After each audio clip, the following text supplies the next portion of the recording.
ada yang namanya organisasi namanya Yakin, itu meminta menyengketakan informasi di KIP, Komisi Informasi. Dan tiba-tiba muncul surat itu tertanggal 17 Maret. Padahal mereka bersengketa sebelum tanggal 17 Maret tersebut. Ya, ketika proses sengketa terjadi, muncul pengecualian informasi itu. Kenapa? Apakah Anda khawatir atau ada rahasia yang harus disimpan? Atau bagaimana tentang Sirekap ini? Jadi kita jangan mengabaikan ya, menganggap ini tidak ada pentingnya. Itu keliru juga. Kalau nggak usah datang saja ke sini.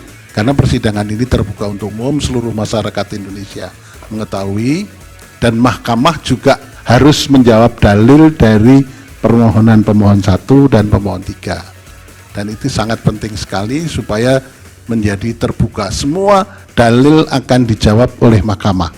Kecuali memang dalil-dalil yang tidak relevan, ya mungkin tidak kita jawab. Jadi ini tetap diperlukan untuk kita diskusikan supaya terbuka untuk umum.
Ini adalah contoh, saya redact, yang mulia mohon maaf, itu adalah informasi pribadi, dan mungkin kalau memang dibutuhkan untuk sebuah konfirmasi yang lebih detail, itu bisa dianukan. Jadi kita bisa lihat di situ, ini adalah contoh unggah C hasil, gitu ya, dan kita bisa lihat itu tanggal 14 jam 17.55 sampai tanggal 16. Jadi kalau ada yang bilang bahwa Sirekap itu mati itu adalah toko depannya Pak, terima datanya itu masih tetap kita biarkan.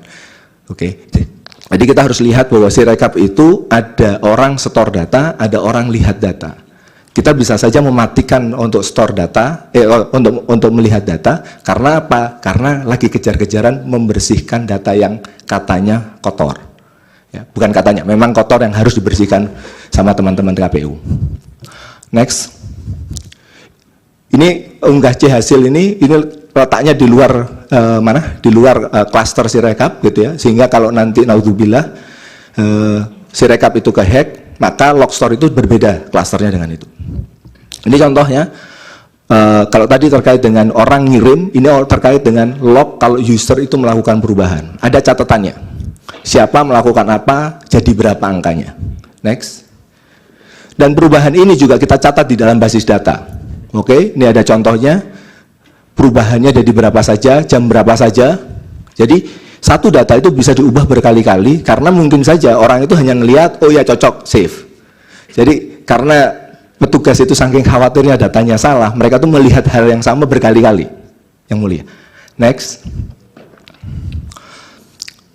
Ada beberapa statement yang menyatakan bahwa data dari Sirekap tidak berubah gitu ya sejak 18 sampai 21. Sebagai fakta yang perlu saya sampaikan di majelis ini adalah data yang pertama kali kita terima adalah dari Sorong jam 11 waktu WIB gitu ya, TPS 1 Marik Mai Malobdong Sorong, dan kita lihat yang bagian bawah mungkin turun agak naik dikit. Nah, itu adalah jumlah kenaikan gitu ya, mulai dari jam 18.30 gitu ya sampai hari berikutnya. Jumlah naiknya datanya seperti apa kiriman. Nah, kalau kita bicara kenapa kok baru 18.30 di situ, sebagaimana keterangan pers yang kami boleh Pak ya? Boleh ya? Oke.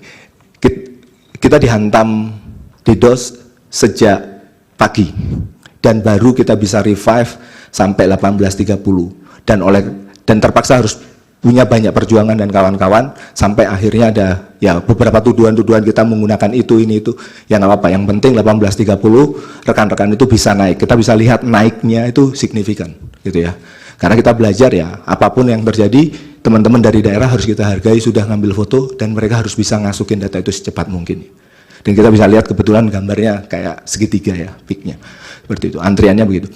Next, dan nanti kita akan lihat selama waktu itu perubahan perolehan angka 1, 2, 3 itu akan loncat nanti ya, karena apa? Agak naik dikit mas, balik lagi sorry sebelumnya. Karena apa?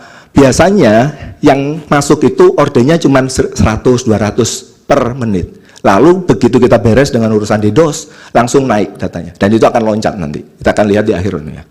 Next. Oh ya. Oke. DDoS yang masuk dalam satu hari itu di awal pemilihan itu sekitar 2 atau 3. Pada waktu akhir rekapitulasi kemarin kita tuh dapat DDoS itu selama seminggu kayak minum obat 3 kali sehari. Dan itu bukan hanya dari negara-negara yang kita biasa duga ya, sampai negara-negara Eropa pun, bukan berarti negara Eropanya ya, tapi origin dari trafficnya itu dari Eropa pun biasanya nggak melakukan itu melakukan. Ya tapi alhamdulillah ya Allah masih ngelindungin kita semua ya, masih lancar ya Pak ya, rekapitulasi ngecek-ngecek gambar-gambar itu ya. Oke, alhamdulillah. Majelis, ini lebih dari 10 menit tidak apa-apa? Tidak apa-apa.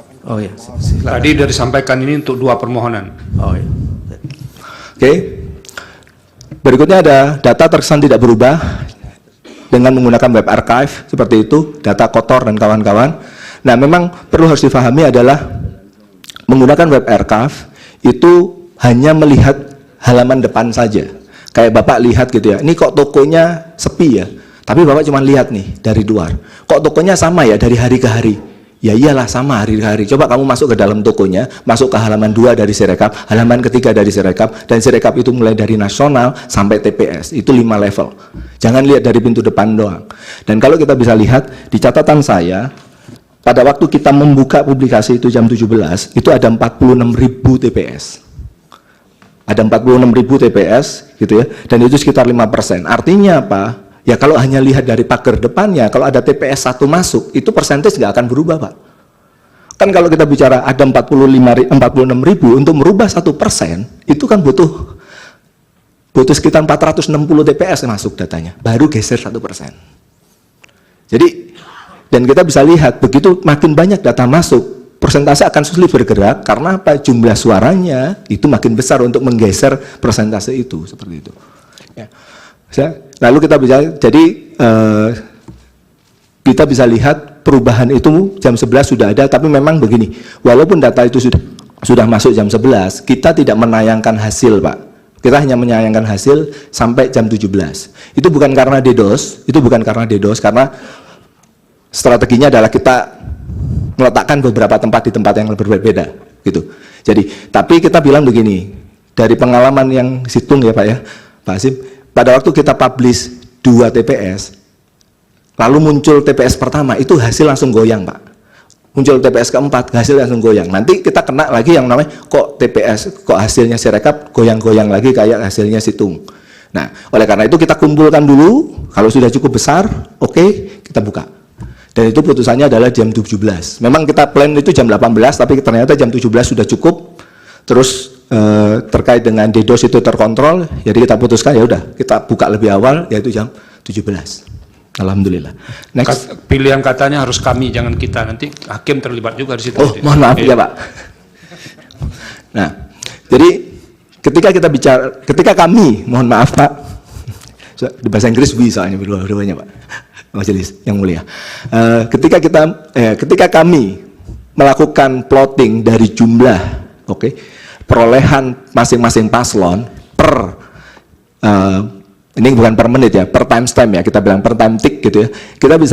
Kami bisa menunjukkan bahwa ada lonjakan itu mulai di sekitar jam 18 something, 18.30, 18.45. Nah itu ketika apa?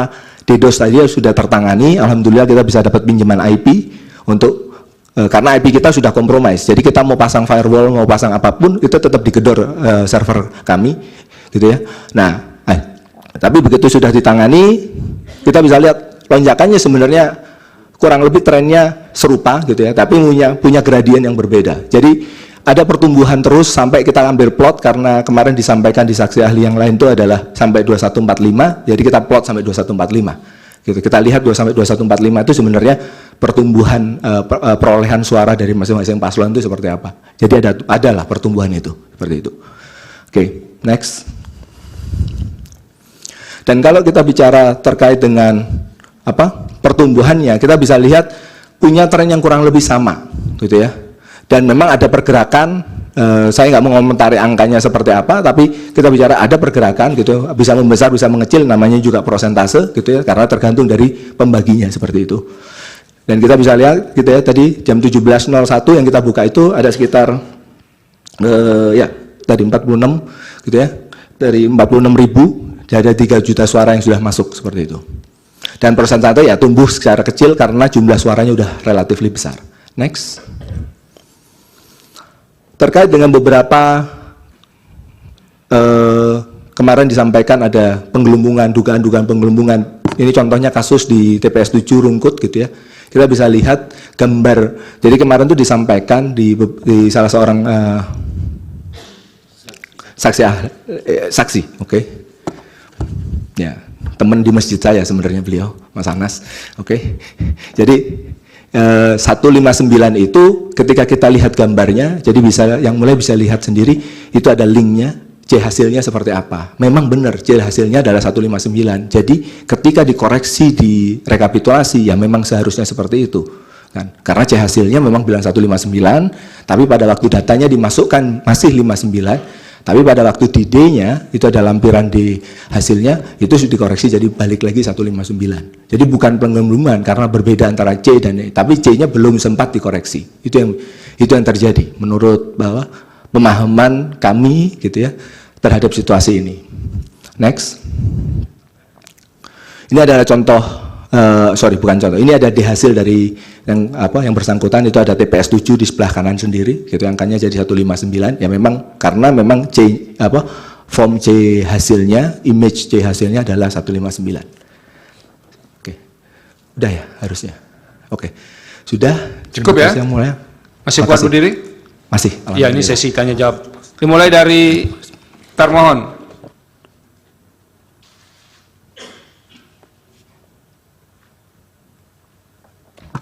Terima kasih saudara saksi. Yang pertama, Sekali-sekali saya ingin juga mendengar nih kuasa hukum saudara yang menanyanya. Enak sekali jadi kuasa hukum di situ, diam aja begitu. memang tugasnya tidak untuk tanya-tanya Pak. Silakan Pak Hasim, Jadi kelakar aja. Ya, tugasnya untuk merumuskan apa yang perlu kami jawab, menyiapkan alat bukti, itu tugas kuasa Silakan hukum. Pak Hasim. Yang pertama, saudara saksi ya, karena saudara yang bagian dari tim yang mendevelop atau membangun Sirekap. Yang pertama tolong dijelaskan, karena saudara juga terlibat di dalam developer atau pembangunan untuk Situng 2019 ya, saya kira penting untuk disampaikan perbedaannya antara Situng dan Sirekap. Kemudian yang kedua, kalau disebut katakanlah kehandalan atau keunggulan Sirekap dibanding dengan Situng ataupun dibanding dengan Sirekap yang pertama kali kita gunakan untuk Pilkada 2020, itu juga yang mendevelop adalah teman-teman dari tim ITB. Kemudian yang ketiga, karena saudara saksi yang dihadirkan ini salah satu keahliannya itu soal security ya. Bentar saya baca aja supaya saya nggak salah. Keahliannya adalah di bidang software system security.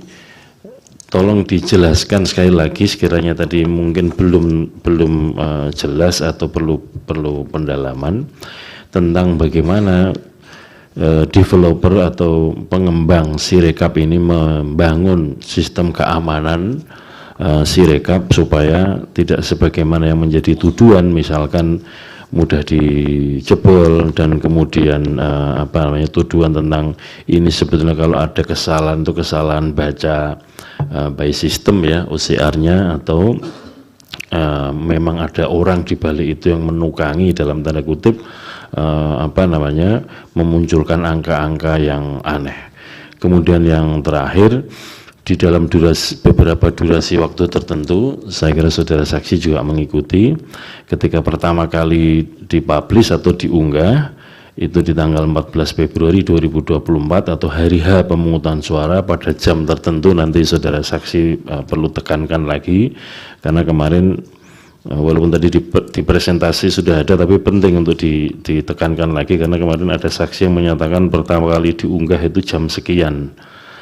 Nah, penting untuk disampaikan pada kurun waktu tertentu, begitu tanggal 15, itu kan kami membuat press release ya, atau konferensi pers yang menyatakan bahwa terdapat kesalahan pada sekian ribu TPS, kalau nggak salah 2.234, nanti bisa kita cek di siaran pers KPU, itu untuk menunjukkan bahwa by system sesungguhnya begitu ada angka yang dianggap anomali, itu by system langsung mengenali, sebagaimana tadi saksi menyampaikan, tapi penting untuk diulang lagi atau ditekankan lagi. Misalkan begini, yang waktu itu ramai sekali untuk pemilu presiden, di satu TPS di Kabupaten mana, di Pesawaran Lampung, itu ada satu TPS perolehan suara masing-masing calon angkanya juta.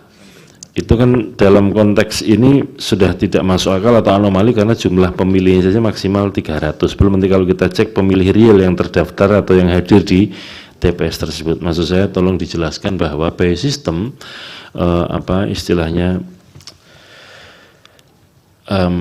bawaannya lah ya, bawaan orok si Sirekap ini, bahwa kalau ada yang anomali itu by system sudah mengenali, dan kemudian ada upaya untuk melakukan koreksi. Dan yang terakhir, banyak istilah digunakan oleh berbagai pihak, termasuk disampaikan di sini baik ahli maupun saksi kemarin itu menyebut Sirekap ditutup.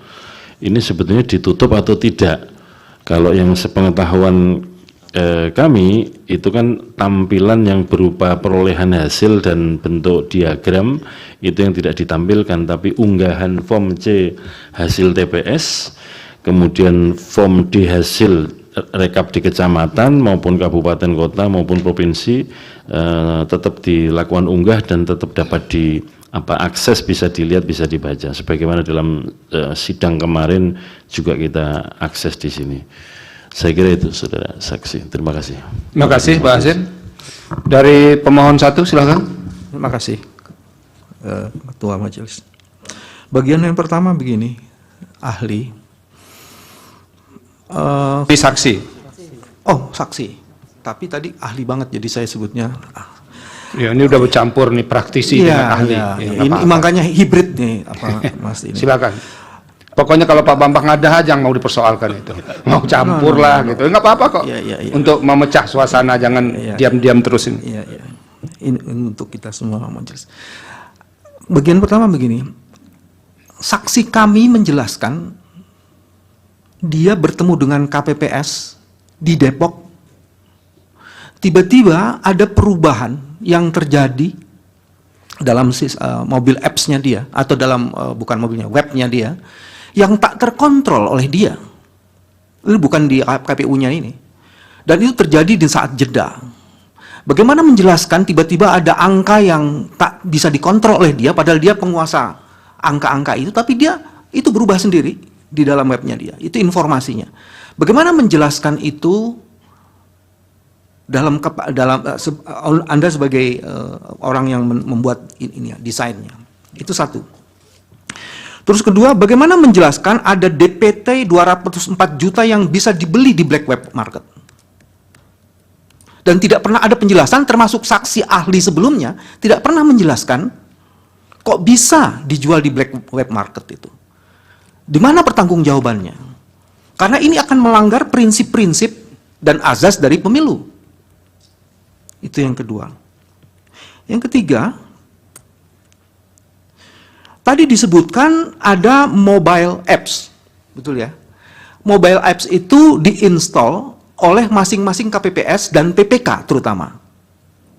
Terus kemudian, apakah pernah dipertimbangkan bahwa install itu terhadap begitu banyak, tadi yang mulia Hakim Arief sudah mengatakan, ada begitu banyak orang menggunakan HP yang berbeda-beda, tapi disuruh menginstall mobile apps, apakah ini bukan bagian dari proses pembiaran yang sengaja ingin merusak? Ini bukan kelalaian. Kan ada dibikin arsitekturnya. Apalagi untuk daerah-daerah di Pegunungan Tengah sana. Problem untuk Pegunungan Tengah adalah karena tidak ada wifi-nya, signalnya, baru di tingkat PPK difoto. Pertanyaan saya, apakah ada jaminan yang difoto itu hasil yang tidak pernah diubah? Apa jaminannya?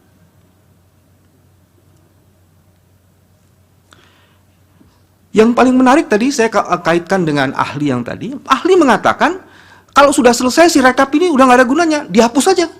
Apakah kami tidak melanggar undang-undang kearsipan? Data itu perlu dilihat supaya kita bisa terus menjaga akuntabilitas dari proses itu. Mungkin kalau ini bisa dijawab. Nah, yang selebihnya adalah kami pernah membuat surat kepada KPU, bahkan yang terakhir tanggal 12 Februari, untuk dilakukan audit IT. Karena saya ingin lanjutkan ke pertanyaan saya. Saksi, apakah sebagai desainer Anda meyakini desain yang Anda bikin itu sama sekali tidak punya cacat? Dan audit itu menjadi sesuatu yang sangat penting untuk mengkonfirmasi dan memvalidasi apakah ada cacat yang dibangun dalam sistem itu. Kalau yang menjelaskan pembuatnya sendiri, tentu dia akan mengatakan saya hebat-hebat aja. Tapi kenapa itu tidak dilakukan audit padahal itu berkali-kali diminta? Kenapa menurut saudara? Apakah saudara tidak mau diaudit? Atau KPU-nya yang tidak mau diaudit? Atau dua-duanya? Cukup Pak Bambang? Ada yang lain? Iya. Ada bukti di 151 majelis yang akan menjelaskan. Kami minta kepada KPU, kami minta kepada Bawaslu untuk dilakukan audit. Surat ya? Untuk menjaga itu. Ada di bukti P151. Oke, nanti kita lihat. Terima kasih. Pak Refli, silakan. Iya, terima kasih Yang Mulia. 1 atau 2 hari ya setelah pencoblosan itu ada seorang anggota KPPS yang datang ke saya. Dan sayang saya tidak dapatkan lagi alamatnya sekarang. Dia mengatakan bahwa dia bisa membuka Sirekap itu pada pukul 13.00 dan dia menemukan sudah terisi. Padahal itu waktu Indonesia bagian Barat dan belum dimulai penghitungan suara. Dia mengatakan ada ribuan TPS yang sudah terisi dan saya tanya, lihat di provinsi mana? Dia bilang 4 provinsi di Sumatera dan 1 provinsi di Jawa. Cuma dia tidak mau spesifik karena dia khawatir dan saya sempat menginterview dia. Ada di podcast saya. Pertanyaan saya adalah, apakah mungkin KPPS melakukan hal itu dan apakah ini bisa terjadi? Itu Anda sebagai developer dari Sirekap. Yang Mulia izin mau mengklarifikasi pernyataan dari Bang Refli. Tadi itu penggunanya KPPS, Bang. KPPS. Oke. Tapi tadi belum ada penghitungan suara. Dia mengatakan pada pukul 13 dia akses itu. Dan ada suara dari waktu Indonesia bagian Barat. Kemudian pada tanggal 15 Februari 1 hari setelah pencoblosan, ketua KPU ya atau KPU mengatakan bahwa mereka berhasil katakanlah menemukan kesalahan pindai ya, kesalahan angka itu dia bilang cuma waktu itu di 2325 tanggal 15 Februari. Tapi pada tanggal 27 Februari tidak cuma lagi. Kesalahannya itu sudah 154.541. Nah, Anda sebagai developer Sirekap ini, kira-kira Anda puas nggak dengan kesalahan yang luar biasa itu? Secara teknis, gimana menjelaskan? Ada kesalahan yang luar biasa, yang tadinya diklaim cuma, walaupun kita bilang cuma kok ribuan, tapi ini ratus ribuan. Dan jangan lupa bahwa kita tidak tahu perkembangan selanjutnya, karena itu per 27 Februari. Jadi masih lama dari 20 Maret. Terakhir, sekali lagi yang soal kerahasiaan tadi, yang ada surat keputusan KPU yang mengecualikan Sirekap ini sebagai informasi. Dan itu muncul ketika ada yang namanya organisasi namanya Yakin, itu meminta menyengketakan informasi di KIP, Komisi Informasi. Dan tiba-tiba muncul surat itu tertanggal 17 Maret. Padahal mereka bersengketa sebelum tanggal 17 Maret tersebut. Ya, ketika proses sengketa terjadi, muncul pengecualian informasi itu. Kenapa? Apakah Anda khawatir atau ada rahasia yang harus disimpan? Atau bagaimana tentang Sirekap ini? Makasih Yang Mulia. Terima kasih. Pihak terkait silakan. Maaf, pemohon nomor 2. Terima kasih Yang Mulia. Saya ada beberapa pertanyaan yang saya ingin ajukan. Tadi dalam salah satu slide saudara saksi, ada judul slide-nya berintegritas. Dan ada beberapa hal yang dijelaskan di situ. Saya tidak akan mengulangi itu. Tapi saudara mengatakan bahwa yang diinginkan adalah kebenaran mutlak di TPS. Kalau saya tidak salah. Nah tentu ini yang kita inginkan semuanya. Ya. Karena kesalahan itu bisa diperbaiki menurut Anda. Karena mungkin saja ada kesalahan. Ya. Nah ketika Anda bicara mengenai metadata itu disimpan di satu tempat yang terpisah. Ya, tidak accessible, ya, tidak bisa diakses. Nah, sepengetahuan saya metadata itu tidak bisa diubah, tapi Anda mengatakan bahwa metadata itu bisa diubah, kalau saya tidak salah. Ya. Nah, Anda juga bicara mengenai batching. Batching ini kan kalau saya tidak salah mengerti, ya penginputan yang bertahap, ya, yang dilakukan, ya. Data itu tidak dimasukkan sekaligus. Kalau Anda bicara mengenai batching, saya tolong dikoreksi kalau saya salah. Tapi itu kesan saya. Ya. Nah, ketika kami bicara dengan ahli kami dan bicara dengan saksi fakta kami yang juga mengetahui hal-hal semacam ini, dia bicara mengenai fungsi validasi. Tadi juga sudah disebut soal ini. Bicara juga mengenai fungsi edit yang menurut mereka tidak tersedia, tidak ada. Ya. Nah, saya hanya ingin melakukan ya koreksi, bukan koreksi, verifikasi. Kalau ini salah ya, kenapa itu ya mereka mengatakan tidak ada fungsi validasi itu, tidak ada fungsi edit itu ya. Buat saya yang penting adalah transparansi karena Anda bicara mengenai integrity gitu. Saya tidak mencurigai Anda, tidak mencurigai siapapun, tapi transparansi ini kan menjadi sangat penting buat kita supaya kita bisa tahu mengenai keadaan sebenarnya.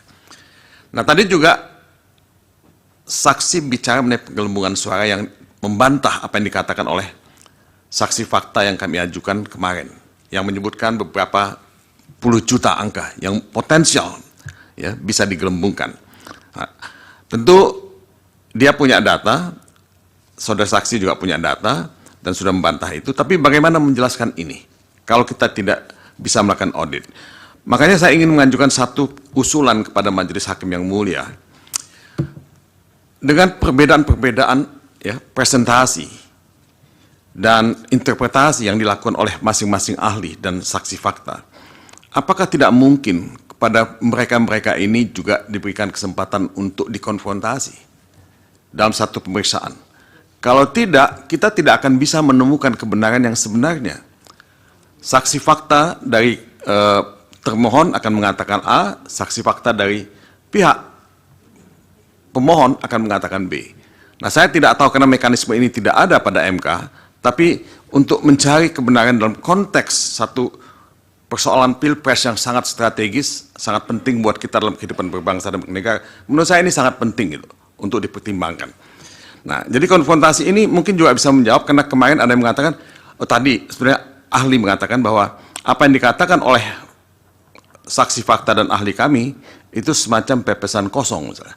Buat saya ini agak tidak terlalu proper untuk diucapkan. Nah, kita ini punya Sirekap yang dananya besar sekali, tapi sampai detik ini kami tidak tahu betul berapa banyak sih anggaran yang dikeluarkan untuk mendevelop Sirekap sistem ini. Karena ini juga kalau bicara mengenai integritas, ini menjadi sangat penting. Saya mohon kepada majelis hal ini juga mungkin bisa dipertanyakan gitu. Karena proyek Sirekap ini banyak sekali kontroversi yang ditimbulkan oleh proyek ini. Nah, saya pada awalnya, Majelis Hakim yang mulia, sangat senang dengan digitalisasi ini, dan malah berpikir untuk mengusulkan apa yang disebut e-voting gitu. Brazil sudah melakukan itu dan sukses, tidak ada masalah, tapi saya tidak berani mengusulkan ini karena saya tidak tahu dan tidak yakin apakah e-voting itu bisa jalan di Indonesia dan bisa punya integritas. Mungkin saya berhenti sampai di sini. Mungkin Saudara Magdir akan melanjutkan. Terima kasih. Silakan berikutnya. Terima kasih Yang Mulia. Pertama saya mau teruskan dulu pernyataan dari Bang Mulia tadi mengenai soal integritas saudara saksi ya. Dari keterangan saksi kami dan juga yang disampaikan kepada kami, misalnya ini ada satu TPS yang perubahan itu terjadi sampai 763 kali lebih. Ya. Kalau kita bicara tentang integritas, ya, apakah perubahan-perubahan seperti ini mencerminkan integritas yang dibangun supaya terjadi perubahan atau supaya ada kepastian? Nah, ini hal yang pertama yang kami meminta konfirmasi dari saudara saksi. Tadi saudara saksi juga sudah menjelaskan soal-soal yang terkait dengan penghitungan atau hasil dari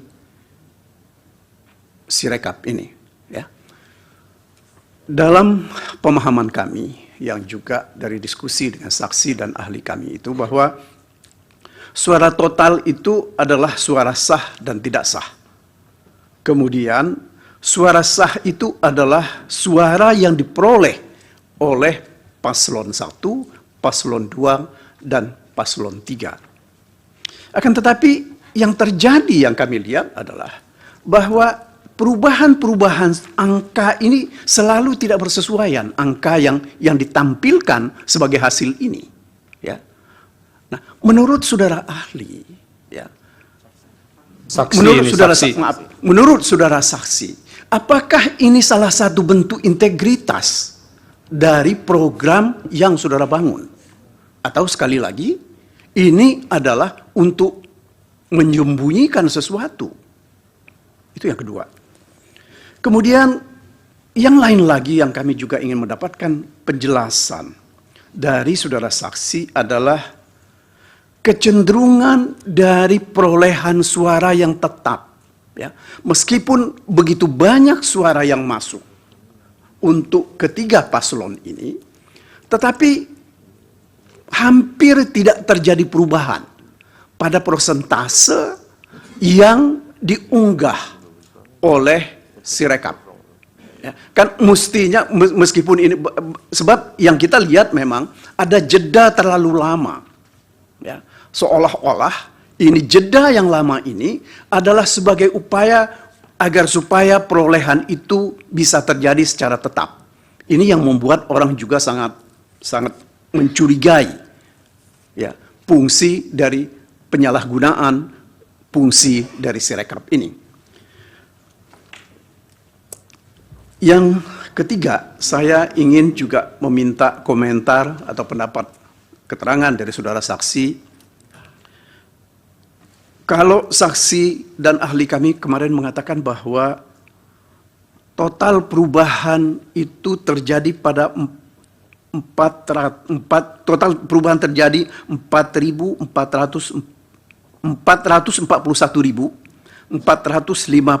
K3 dan terjadi pada 244.533 TPS. Ini bisa dibuktikan jejak kaki dari perubahan-perubahan itu. Nah, misalnya ditemukan perubahan C1 lengkap. Kemudian penghapusan suara juga terjadi untuk paslon. Ada yang hilang, kemudian ada yang muncul lagi, kemudian ada yang hilang lagi, dan seterusnya seperti itu yang terjadi. Nah, kemudian ada juga yang terjadi adalah penghapusan dalam suara sah. Ya. Situasi ini, ya, apakah ini karena human error, ya, atau programnya ini yang memang, ya, kendalinya tidak dikendalikan untuk kebaikan. Yang terakhir, saya ingin juga tahu supaya ini juga tidak menimbulkan fitnah. Ini kan berkali-kali dikatakan oleh beberapa pihak, server ini ada di Singapura, bahkan ada yang mengatakan ada di China. Ya. Saya kira ini tolong saudara saksi tegaskan, apakah memang seperti itu? Ya. Dan kalau itu yang terjadi, yang mengontrol server ini siapa? Terima kasih Yang Mulia. Terima kasih. Sebelum ke pihak terkait, jadi memang kemungkinan untuk konfrontasi itu, tunggu dulu, sabar. Ya. Pak Hotman ya. Nah soalnya Pak Mulyani minta ada konfrontasi, konfrontir. Nah tidak memungkinkan itu dilakukan karena ini memang speedy trial. Yang kedua, kami punya instrumen lain untuk mengecek kebenaran suara itu. Itu. Tadi kan kita sudah minta KPU menyerahkan semua bukti rekap di tingkat kecamatan. Nah, nanti kita akan lihat di situ. Makasih, silakan pihak terkait. Terima kasih. Pertama-tama saya mengucapkan terima kasih hormat yang setinggi-tingginya kepada Yang Mulia Bapak Arief Hidayat. Karena setelah kita tadi 3,5 jam diskusi tentang IT, ternyata hanya satu pertanyaan dari Pak Arief Hidayat yang mengatakan, kalau memang akhirnya yang dipakai adalah manual dan perhitungan berjenjang, ngapain kita ribut-ribut lagi bicara Sirekap? Itu tadi pertanyaan dari Pak Arief Hidayat. Ya, yang dilihat adalah manual dan perhitungan berjenjang. Ngapain kita bahas-bahas lagi tentang Sirekap ini? Ya, sekali lagi saya hormat saya kepada Bapak Arief Hidayat karena Bapak sudah mengingatkan kami bahwa kami ini adalah sarjana hukum. Dari tadi kita kuliah komputer. Pak Hotma, Pertanyaannya sebentar, apa? Pertanyaannya apa, Pak Hotman? Sebentar Pak Hotma. Tadi pada waktu mengirim tabik saya lihat cincinnya bagus-bagus itu. Pertanyaan saya, saudara saksi, kalau ternyata yang dipakai dalam SK pengumuman final perhitungan suara adalah manual dan perhitungan berjenjang, bukan hasil dari Sirekap, masih perlu nggak Bapak kuliah di sini? Masih perlu nggak kita bahas tentang Sirekap? Ya, masih perlu nggak saksi menjawab pertanyaan dari Pak Repli dan Bambang yang selalu ngeyel tentang Sirekap ini? Pak Hotman, tadi saya sudah tegaskan, ini didalilkan kami mahkamah berkepentingan mendapatkan penjelasan soal ini. Tapi saya bertanya, jangan dianggap kehadiran orang itu tidak penting. Kami menganggap penting. Oke. Jadi jangan persoalkan kehadirannya lagi. Oke. Pertanyaannya apa sekarang? Pertanyaannya, apakah saksi setuju karena yang diumumkan itu adalah perhitungan manual dan berjenjang, bukan hasil dari Sirekap, maka kelemahan dari Sirekap nggak perlu lagi dibicarakan. Terima kasih. Oke, berikut terkait. Saya lanjutkan. Ya, udah. Jadi kita jangan mengabaikan ya, menganggap ini tidak ada pentingnya. Itu keliru juga. Kalau nggak usah datang saja ke sini. Sama yang Silakan. majelis, Yang Mulia. majelis Cukup, cukup. Maksud saya, Cukup Pak Bambang. pernyataan ngeyel itu juga nggak pantas diucapkan. Sudah saya sampaikan tadi. Silakan. Hotman. Baik, terima kasih Yang Mulia. Ya, saya bisa memaklumi situasi seperti ini. Tetapi karena memang kenyataannya Yang Mulia memang membutuhkan informasi tersebut, tentunya kita harus gali lebih lanjut. Dan tadi meskipun sudah dijelaskan bahwa memang ternyata setelah dijelaskan bahwa Sirekap itu bukanlah menentukan hasil penghitungan suara, di mana di dalam perkara ini kita justru mempersoalkan tentang hasil perhitungan suara yang benar atau yang tidak benar, dan kemudian ada kecurigaan-curigaan dari pihak pemohon tentang adanya Sirekap ini. Saya hanya ingin saja mengkonfirmasi. Tadi ahli dari Profesor Marsudi sudah tegas menyatakan ketika saya tanya, apakah betul Sirekap ini bisa mempengaruhi perhitungan berjenjang yang dilakukan oleh KPU? Ahli tersebut tadi menyatakan tidak. Justru hasil daripada perhitungan berjenjang inilah nanti akhirnya yang dimasukkan kepada Sirekap. Sekarang karena Anda yang membuat alat ini, saya tanya agar apakah benar pernyataan daripada ahli tersebut, apakah memang alat Sirekap ini bisa atau tidak untuk mempengaruhi perhitungan daripada perhitungan berjenjang yang dilakukan oleh KPU, sehingga kita bisa tahu kalau memang ini pernyataan saudara dengan Marsudi bersesuaian, maka berarti bagi kita akan cukup jelas untuk dapat menyimpulkannya. Terima kasih. Terima kasih. Dari Bawaslu, silakan. Terima kasih Yang Mulia, izin. Karena tadi sudah ditanyakan juga oleh Prof. Eni masalah surat imbauan Bawaslu kepada KPU tentang Sirekap, maka kami perlu sampaikan juga ke pemohon 0102 bahwa kami telah meneruskan surat 0102. Itu nanti dijawab Pak, bisa di ya, kan sudah ada kami sampaikan. Bagiannya Bawaslu juga nanti. Iya, sudah kami sampaikan surat imbauan tersebut, dan juga masalah untuk masalah tanggal 17 sudah kami sampaikan bahwa kami minta penghentian Sirekap untuk konversi image ke angka, tapi untuk upload C hasil, ini kita apresiasi kepada teman-teman KPU yang telah berhasil mengupload C hasil hampir seluruh TPS yang berjumlah 80.000 ini, 800 ribuan. Iya, 800 ribu. Jadi ini yang kemudian perlu apresiasi buat teman-teman KPU yang telah melakukan ini, karena dulu Pak, mungkin Prof. Saldi tahu dan juga Yang Mulia Prof. Eni tahu, sulitnya mendapatkan akses terhadap C sertifikat juga sulit. Nah, kemudian pertanyaan kami kepada saksi, apakah ada perbedaan edit antara Pilpres dan Pileg? Karena informasi kami dapatkan, kalau di Pilpres itu dieditnya hanya oleh KPU Kabupaten Kota, sedangkan untuk Pileg oleh KPPS. Nah, ini kan biasanya yang mendirect ini bukan pembuat sistem, tapi yang punya, yaitu KPU sendiri. Nanti mungkin bisa dijawab oleh KPU. Karena ini sampai sekarang belum pernah dijawab. Kemudian yang kami pertanyakan, yang paling masalah yang mana? Pilpres atau Pileg yang jadi masalah? Karena kalau digabung, nanti akan jadi besar. Kalau Pilpres dan Pileg digabung, tentu akan sangat besar.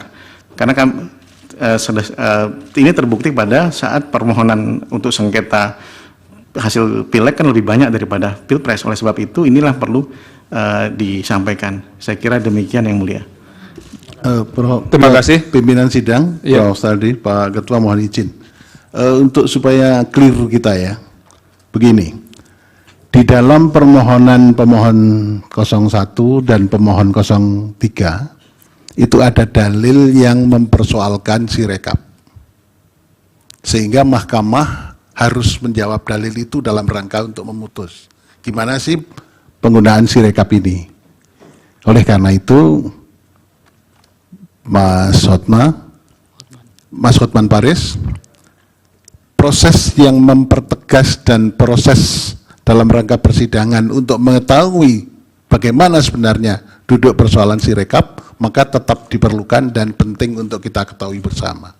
Karena persidangan ini terbuka untuk umum, seluruh masyarakat Indonesia mengetahui, dan mahkamah juga harus menjawab dalil dari permohonan pemohon 1 dan pemohon 3. Dan itu sangat penting sekali supaya menjadi terbuka. Semua dalil akan dijawab oleh mahkamah. Kecuali memang dalil-dalil yang tidak direlevan, ya mungkin tidak kita jawab. Jadi ini tetap diperlukan untuk kita diskusikan supaya terbuka untuk umum.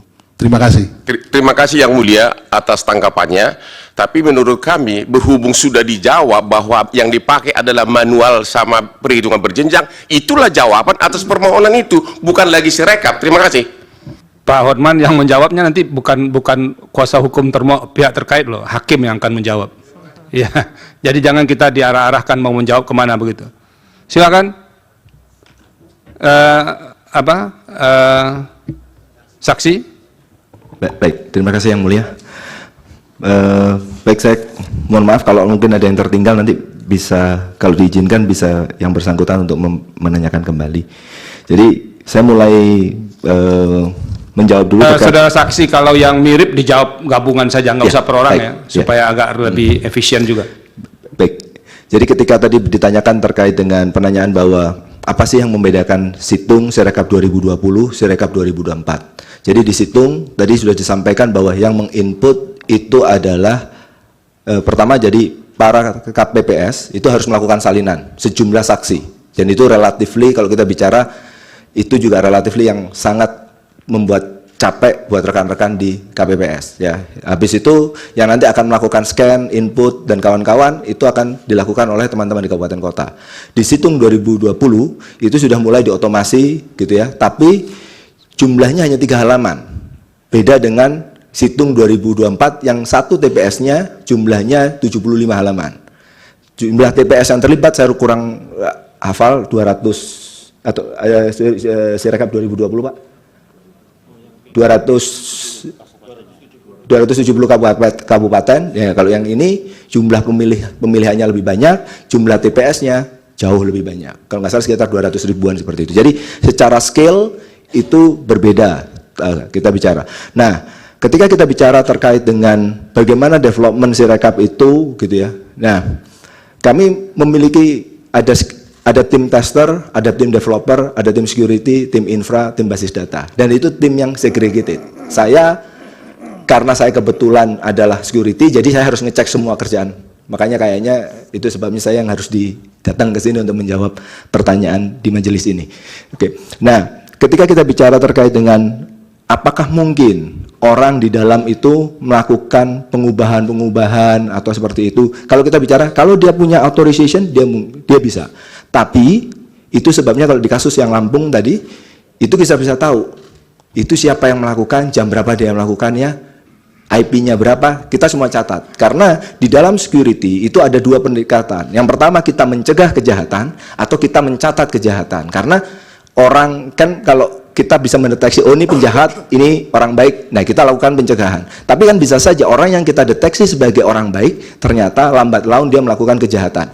Belum tentu orangnya, tapi bisa saja perangkatnya disusupi oleh malware. Itu. Jadi kami melakukan pengetesan dengan tim yang terpisah, dan masing-masing tim bertanggung jawab atas hasilnya, dan ada cross check dan kawan-kawan. Nah, ketika kita bicara tadi ada pertanyaan gitu ya, apakah memang benar bahwa kami itu sudah merasa paling benar? Tidak ada yang sempurna di bawah langit ini, dan itu yang saya pahami dan semua rekan-rekan kami. Apakah kami sudah diaudit? Sudah, kami diaudit. Bisa dipakai. Ada 2 lembaga yang melakukan audit, BRIN telah melakukan audit, dan BSSN telah melakukan technical assessment. Karena cukup lama saya harus nahan fakta ini, mohon maaf yang mulia.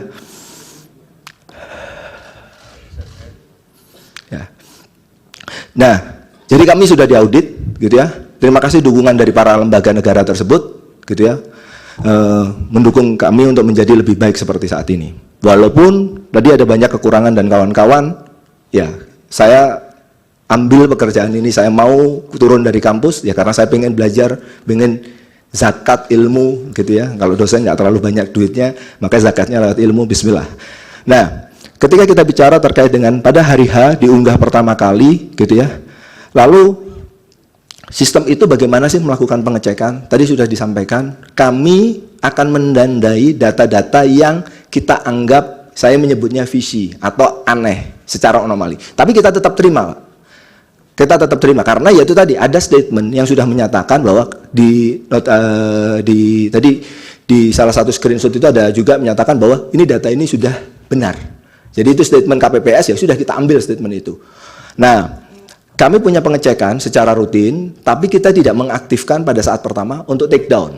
Jadi, nah setelah saya lupa hari kedua atau malam hari ya Pak ya, yang kita akhirnya kayaknya kita Pak Hasim dan jajarannya memutuskan ya udah kita pakai automated take down. Jadi kalau sudah lewat angkanya kita nggak langsung publish. Jadi suara yang dari KPPS itu nggak langsung automated publish, kita lihat dulu. Teman-teman kabupaten kota harus melakukan verifikasi apakah memang benar angkanya segitu, karena kita menyebutnya angkanya angka ekstrim. Itu yang kita lakukan. Tapi fitur itu tidak kita enable dari awal. Karena apa? Karena ya kita awalnya sudah punya husnuzon menyatakan bahwa lah itu kalau statementnya dari teman-teman KPPS, ya begitulah kejadian yang mutlak terjadi di lapangan. Ya, kalau kita punya delegation, kita harus memberikan authority, kita harus memberikan trust di situ. Tapi ketika kita lihat perkembangan seperti itu, ya terpaksa switch itu kita aktifkan, baru teman-teman itu mulai bekerja. Nah, lalu ketika kita bicara terkait dengan Sirekap ditutup dan kawan-kawan, sebenarnya tadi Sirekap itu Bapak Ibu sekalian yang biasa digunakan oleh rekan-rekan, itu kami sendiri tidak pernah menyebut itu adalah Sirekap. Tapi itu info publik. Pemilu 2014 itu adalah info publik. Sirekap 2024 itu adalah info publik, mohon maaf.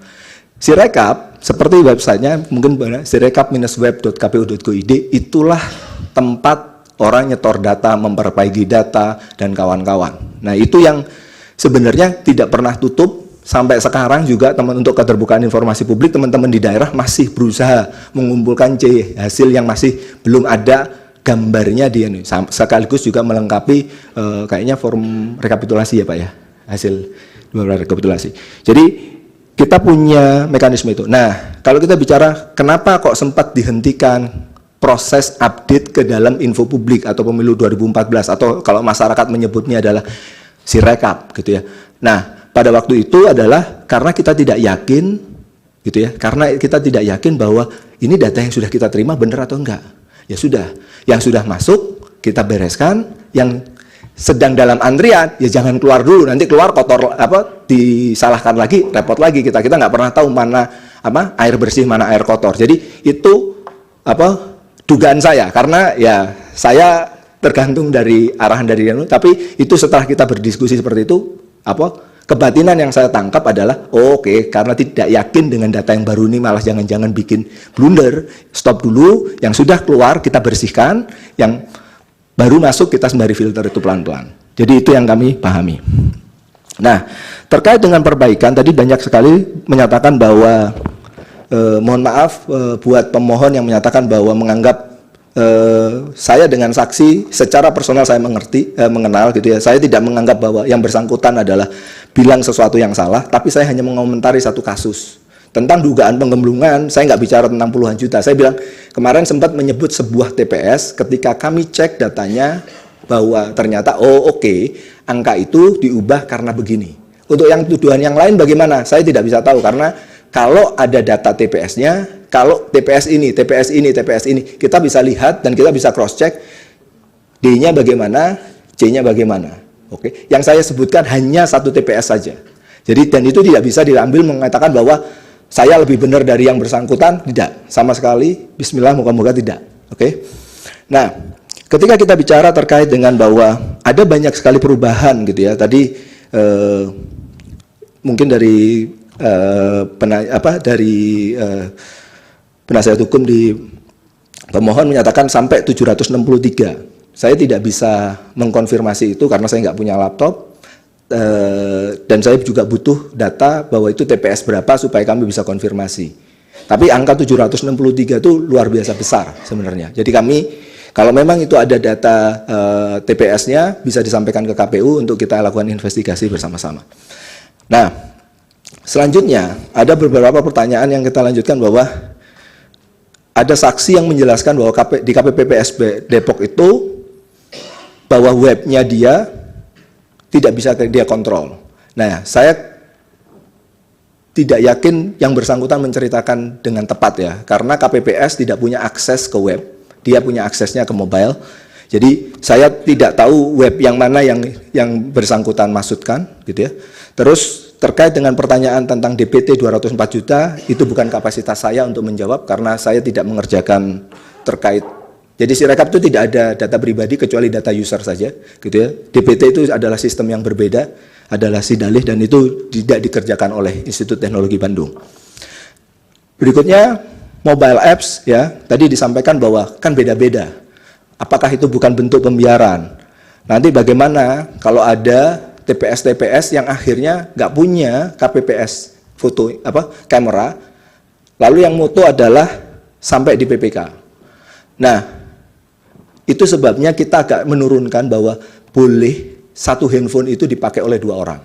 Tapi kita catat, jadi setiap kali mereka login dan melakukan handshaking, mereka itu akan membangkitkan sebuah penanda kunci privat yang berbeda.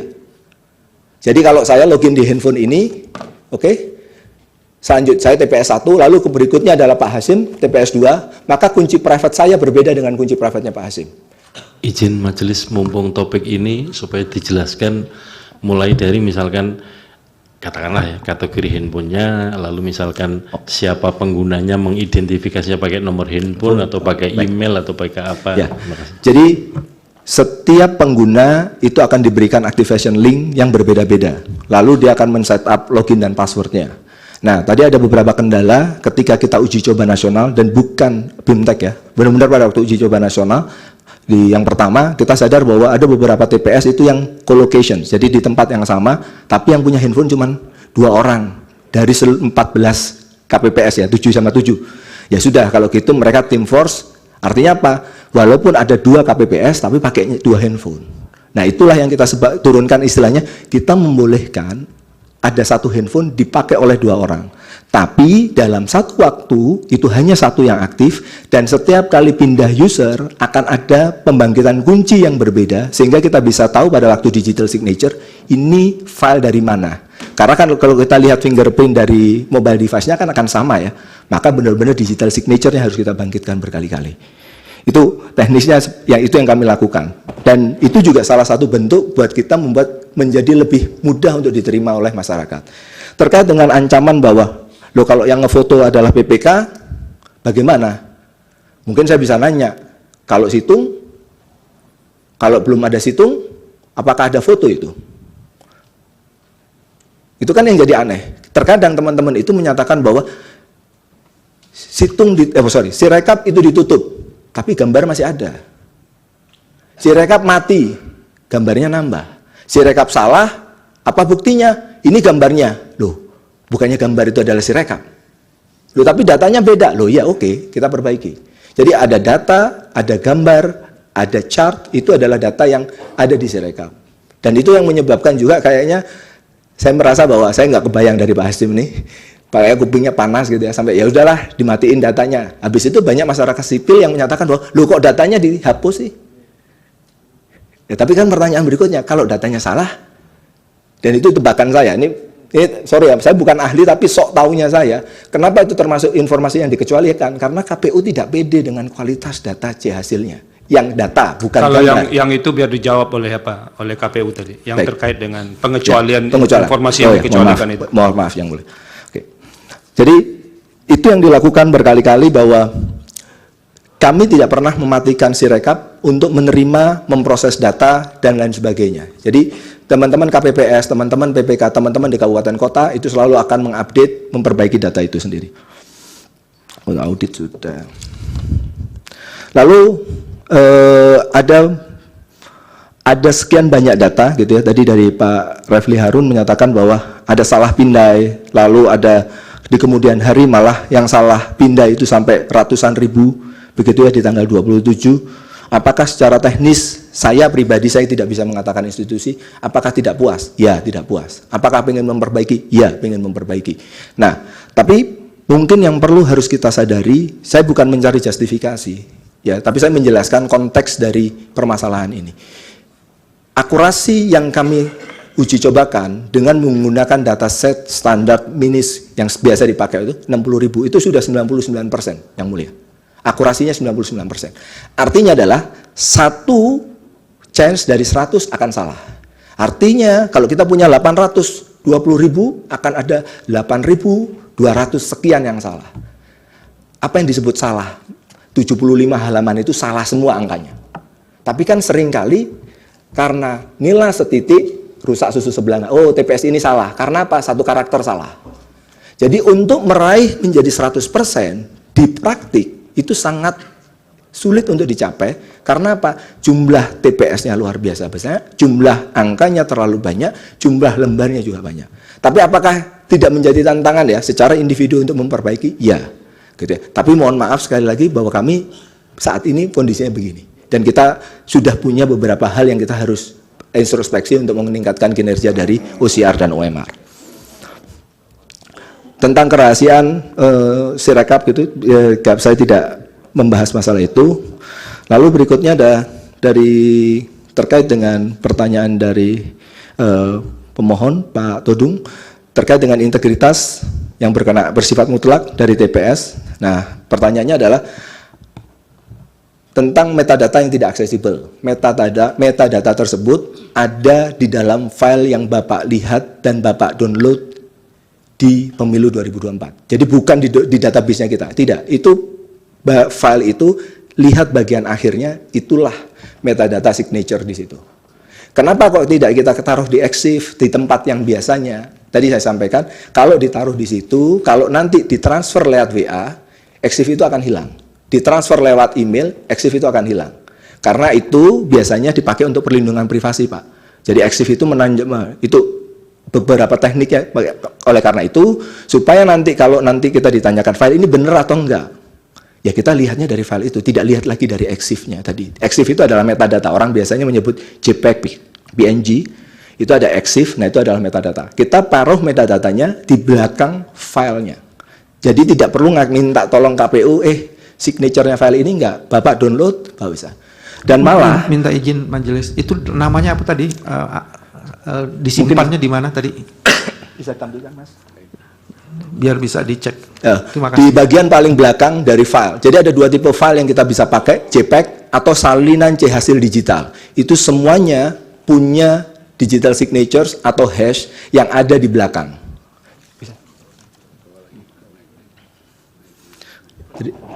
Sama satu lagi majelis, tadi dikatakan sudah ada audit. Bisakah ditampilkan audit itu sebagai alat bukti untuk kita bisa cek? Terima kasih majelis. Itu audit dari dua institusi, nanti kalau apanya nanti disampaikan ke kita ya. Oke, silakan. Nah ini apa yang dijelaskan dari sini, Ya. silakan. Jadi kalau kita lihat filenya itu ada di sebelah kiri. Nah, bagian yang kita highlight, mungkin di zoom sedikit Mas, yang kanannya aja. Bagian sebelah kanan yang biru, kanan lagi, itu bentuk binary-nya. Kalau kita encode menjadi tekstual, itu adalah sini. Nah, itu adalah bagian digital signature-nya. Dan ini menempel. Rekan-rekan yang biasa melakukan file forensik, menggunakan PKCS 12 digital signature, mereka sudah paham bagaimana melakukan verifikasi ini. Untuk tipe yang kedua menggunakan SAA, juga suatu yang terkait. Semuanya menempel di situ, Pak Todung, bukan diakses dan itu bentuk transparansi kami, gitu ya. Ya supaya kalau ada file palsu juga KPU juga dikasih tahu, TPS ini palsu loh ya. Oh oke, thank you. Kita akan coba telusuri sama-sama untuk memperbaiki kualitas dari data yang diambil oleh Sirekap. Penjelasan dari saksi fakta kami dan ahli kami kemarin, bukan saya. Oh ya, mohon maaf ya, saksi, mohon maaf. Lalu berikutnya terkait dengan tadi yang TPS 763, kita butuh datanya supaya kita bicara angkanya biar kita bisa telusuri itu adalah TPS yang berapa. Lalu berikutnya adalah ketika kita bicara terkait dengan suara total sah sama dengan jumlah dari semua suara paslon, ya kalau datanya benar, data kualitinya benar, maka itu yang akan terjadi. Nah, tetapi yang terjadi adalah kalau kita bicara di Sirekap itu, kalau kita bicara menu di pemilu 2024 itu ada dua menu, ada tungsura. Nah, itu tungsura itu memang data kualitinya harus tadi ya, kalau menurut Prof. Marsudi adalah harusnya di feedback balik setelah hasil pemilu itu sudah final untuk dikoreksi lagi yang benar angkanya berapa. Nah, sehingga kita nggak bisa menggunakan rumus itu sebagai cek sum untuk ngecek bahwa benar nggak sih juara total sah sama perolehan suara para paslon itu sama nggak bisa di tungsura, di form C, karena datanya saya pernah lihat ada beberapa satu gitu ya, mungkin kasusnya pilek satu gitu, total di bawah 5 gitu. Saya bilang ini gimana sih 1 tambah 1 kok jadi 5? Tapi karena kita bilang itu adalah kebenaran mutlak, Sirekap nggak bisa bilang, ini jadinya 2 ya. Kita cuma bilang, 5 ini salah lo ya. Kita kasih merah-merah tadi, kalau di gambar yang tadi kita kasih merah-merah. Nah tapi merah itu mau dilanggar ya seperti halnya lampu merah kan. Ini kamu harusnya berhenti. Kalau dia ngelanggar gimana? Ya udah. Jalan aja kamu gitu. Itu yang kita lakukan, Pak. Jadi kalau Bapak dan Ibu sekalian pengen melakukan pengecekan suara total sah sama dengan suara seluruh paslon gitu ya, itu silahkan dicek di rekapitulasi. Itu harusnya tadi angkanya 100 sekian juta, itu kiri dan kanan sama. Tadi saya minta tolong cek teman-teman. Soal server yang disimpan di luar negeri tadi. Oke, server yang disimpan di luar negeri tidak benar. Apakah ada informasi? Jadi gini,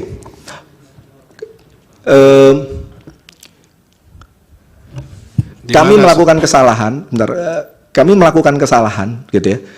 pada detik-detik pertama launching Sirekap. Sehingga IP Indonesia aslinya itu terlihat. Dan itu kita butuh waktu sampai 18.30, alhamdulillah kita dapat pinjaman IP yang akhirnya Bapak lihat IP-nya sekarang. Gitu ya. Tapi servernya kan nggak mungkin server kita install API. Jadi kalau IP lamanya Bapak lihat itu IP Indonesia gitu ya.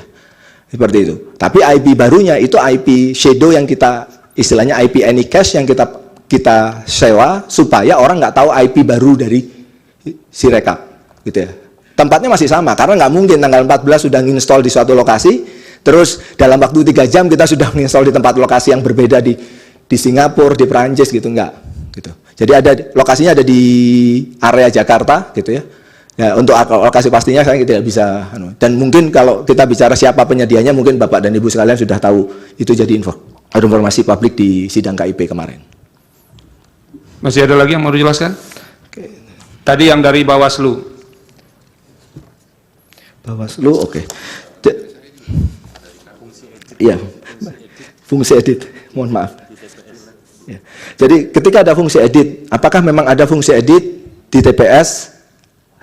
Untuk Pilpres ada, tetapi untuk perolehan final hanya diindikasikan sesuai atau tidak sesuai, tapi tidak mengganti angka.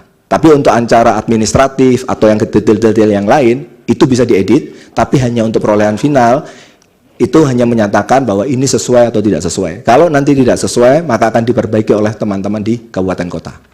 Tadi yang ditanya itu edit legislatif, pemilu legislatif dengan Pilpres ya? Itu yang ditanya? Ya, sama sampai pada titik perolehan hasil final, Yang Mulia. Ada sedikit perbedaan. Ada lagi yang mau ditambahkan? Sudah, audit tidak sama sekali. Mohon maaf majelis, pertanyaan kami belum dijawab. Otto dan saya, Hotman. Pertanyaan saya itu adalah biar mengingatkan gampang bahwa apakah Sirekap ini bisa dipakai untuk mempengaruhi hasil daripada perhitungan berjenjang. Silakan. Oke. Apa yang disebut dengan mempengaruhi? Kalau dengan mengakses gambar itu jadi terpengaruh nggak? Kan Bapak dan sekalian semuanya tidak bawa kertas C hasil kan? Yang akses semuanya pemilu 2024. Apakah itu bentuk pempengaruhan nggak? Saya nggak tahu definisi mempengaruhi itu apa. Kalau mempengaruhi itu artinya adalah kalau di sini menang maka akan menang di sana, enggak. Tapi kalau artinya adalah ada form C hasil yang di Sirekap gitu ya, yang sering dipakai referensi oleh saksi, itu bentuk mempengaruhan enggak, Bapak? Maksud saya itu termasuk bukan mempengaruhi saja, tapi merubah hasil daripada. Tidak, karena itu dua kamar yang berbeda. Izin majelis mungkin untuk memperjelas saudara saksi, dijelaskan begini. Sirekap itu memproduksi angka atau Sirekap itu menginput data dalam arti image maupun apa itu namanya PDF ya, rekap, baru kemudian muncul angka Sirekap. Nah, gitu. Sirekap tidak menginput angka karena prosesnya kan ada yang rapat gitu ya. Nanti sudah di-scan berita acaranya, scan, upload, muncul di pemilu 2024 gitu. Jadi kalau begitu hanya image ya? Image begitu. Okay. Cukup. Majelis satu tadi pertanyaan saya belum dijawab. Apakah benar bahwa pada akhirnya hasil manual dan berjenjang itulah yang kemudian dimasukkan ke Sirekap? Iya itu tadi ada orang rapat, hasilnya ditandatangani, di scan, itu yang diupload ke Sirekap. Cukup ya? Pimpinan. Ya silakan dari meja hakim. Baik, terima kasih Yang Mulia Ketua. Pak Yudhistira, tadi ahli sebelum mengatakan bahwa setelah hasil tanggal 20 Maret, itu kan Sirekap quote and quote tidak lagi akan berubah ya, karena sudah final. Nah, tadi Pak Yudhistira sempat menguraikan terkait proses bisnis aplikasi Sirekap ini. Mungkin bisa memberi gambaran bagi kami. Tadi yang dikatakan Pak Hasim kalau tidak salah ada 2 kamar ya. Bisa memberi gambaran karena bagaimanapun juga nanti sengketa pemilu legislatif akan juga ke MK. Apa kesulitan atau perbedaan yang esensi Sirekap untuk pemilu presiden dan legislatif. Karena kita tahu informasi yang berkembang, terutama terkait dengan perubahan antara P3 dan PSI, itu kan sangat viral itu. Nah, bisa membantu kami bagaimana perbedaan proses bisnis aplikasi Sirekap antara Pilpres dan legislatif. Terima kasih. Yang Mulia. Tunggu dulu, ada yang lain lagi dari hakim? Baik. Cukup, silakan. Saksi. Terima kasih atas pertanyaan Yang Mulia. Jadi yang membedakan, jadi saya hanya membahas masalah proses tungsura atau keterbukaan informasi dari C hasil, ya, dan bukan proses rekapitulasi. Kalau proses rekapitulasi orang rapat, hasilnya di scan, nah itu prosesnya serupa, gitu ya, ya cuman beda menu saja, gitu ya. Kalau presiden wakil presiden ini pil DPR seperti ini, pil DPD seperti ini, cuman beda itu saja. Nah, tetapi kalau kita bicara dari proses foto, scan dan kawan-kawan, maka PWP pertama jumlahnya jauh lebih sedikit dibanding pileg. Lalu di PWP itu ketika jumlah total perolehan paslon itu hanya ditanyakan sesuai atau tidak sesuai. Oke. Sedangkan kalau di pileg maka semua itu bisa diedit seperti halnya data administrasi yang halaman pertama itu. Jadi bisa diedit. Kalau totalnya juga bisa diedit, nilai individu per masing-masing calon legislatif itu juga bisa diedit. Semuanya bisa diedit. Tidak ada pernyataan sesuai atau tidak sesuai seperti itu. Dan proses publikasinya dan proses pengecekan apakah sesuai nilai ekstrim dan kawan-kawan kesananya sama. Dan begitu Yang Mulia. Cukup.